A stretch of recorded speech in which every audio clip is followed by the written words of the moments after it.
Olá, gente mais que boa, tudo bem? Eu vou compartilhar um salmo que Deus colocou no meu coração hoje pela manhã, e é o Salmo 131. Salmo de Davi, um cântico de peregrinação, que diz assim: Senhor, não é orgulhoso o meu coração, nem arrogante o meu olhar. Não ando à procura de coisas grandes, nem de coisas maravilhosas demais para mim.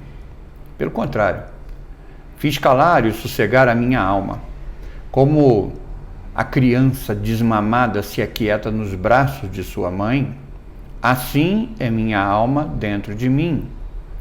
Espere, ó Israel, no Senhor, desde agora e para sempre. O que a gente sabe é que nós não conhecemos o contexto em que Davi escreve esse salmo. Nós não sabemos qual era a situação que ele estava vivendo. O que nós sabemos é que ele, de forma muito humilde, e isso para mim, essa humildade de Davi, que é a raiz da esperança dele.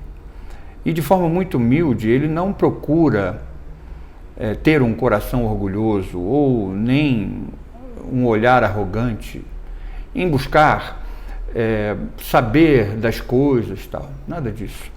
Ele simplesmente aquieta o seu coração porque sabe que Deus tem agido.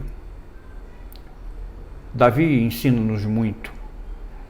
Davi ensina para nós nesse salmo que a esperança é a flor da mansidão.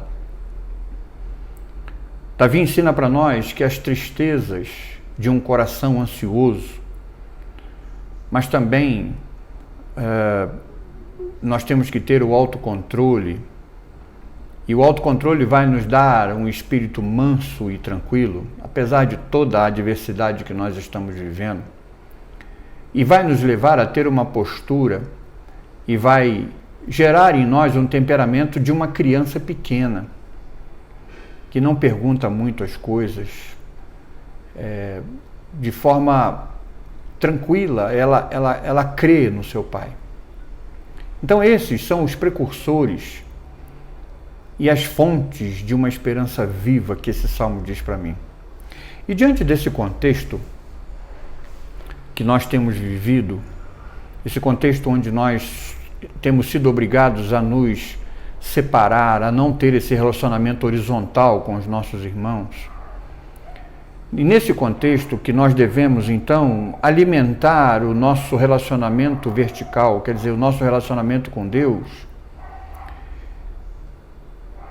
eu quero dizer para você que é nesse instante que nós temos que viver a nossa vida, viver a nossa vida espiritual de uma forma experimental, isso é, não nos emocionar com as experiências dos outros, mas ter as nossas próprias experiências com Deus, que tem controle sobre todas as coisas, né? E também isso pode ser considerado uma forma de esperança. A experiência espiritual, ela passa a ser uma expectativa forte, uma expectativa bem fundamentada de que a promessa que Deus nos faz, a promessa que Deus nos fez, a promessa que Deus ainda fará para nós, jamais será quebrada. E existem algumas características de esperança que são expressas nesse salmo e que nós podemos transferir para a nossa realidade, a realidade que nós estamos vivendo nesse contexto de um vírus, né? De tudo isso que esse vírus minúsculo, que a gente não consegue ver a olho nu, mas a gente consegue ver a devastação que ele tem feito. Então é nesse contexto que a gente pode aplicar essas características que são expressas nesse salmo, as características dessa esperança que são expressas nesse salmo. E claro, a gente pode transferir isso de forma imediata para a nossa própria experiência hoje. Primeiro, o salmo diz que a esperança do salmista é uma esperança divina. Veja o que diz aí o verso 3. Espera no Senhor. Não é esperança nos médicos, não é esperança numa vacina, não é esperança em nada, não é esperança no governo, nada, nada. A nossa esperança, ela tem que estar no Senhor. Espera em Deus. Diga isso para a sua alma. Minha alma, verdadeiramente espere em Deus. Porque uma outra característica que eu posso ver nessa esperança é uma esperança difusora. É uma esperança que é minha, mas ela pode alcançar outras pessoas através do meu testemunho. E a esperança que nós vemos aqui desse velho salmista, essa esperança era forte o suficiente para poder acelerar a esperança de todos aqueles que estavam à sua volta. E ele cantou que Israel tem esperança no Senhor. Uma verdadeira esperança tem o poder de se infundir no coração dos outros. Ela é uma esperança que é difusora.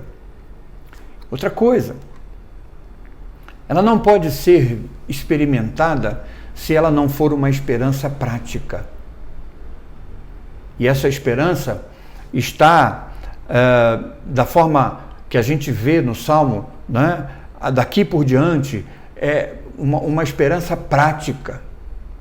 Uma esperança que deve começar pelas circunstâncias que nós estamos vivendo, que são circunstâncias reais, circunstâncias onde nós estamos inseridos. Mas também, uma outra característica da esperança que o salmista nos fala é que ela é uma esperança eterna. A partir de agora mesmo e para sempre. É a palavra de ordem desse salmo. Nossa esperança deve durar ao longo de nossa vida, de nossa existência, mas não só durante a nossa existência.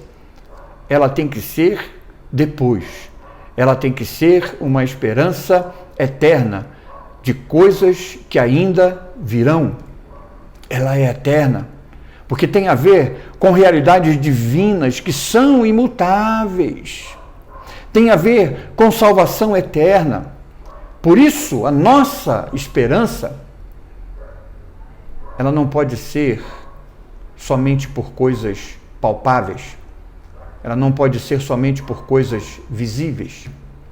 A nossa esperança também tem que ser por coisas invisíveis. Porque a nossa esperança, ela antecipa a realização final de todas as coisas. De todas as coisas que são prometidas por Deus para mim e para você em sua palavra. Então, que nesse dia que nós estamos vivendo essa crise, vamos dizer assim, que a minha alma, a sua alma, possa ser como essa criança desmamada, ainda nos braços da mãe. Ela está com a sua fome saciada, a sua sede saciada, e ao mesmo tempo ela se sente segura nos braços da mãe. Que Deus seja a fonte da nossa esperança, que Deus seja a fonte da saciedade, da nossa fome e sede das coisas espirituais, e que a gente possa se sentir cada vez mais seguros nos braços de Deus. Que Deus te abençoe.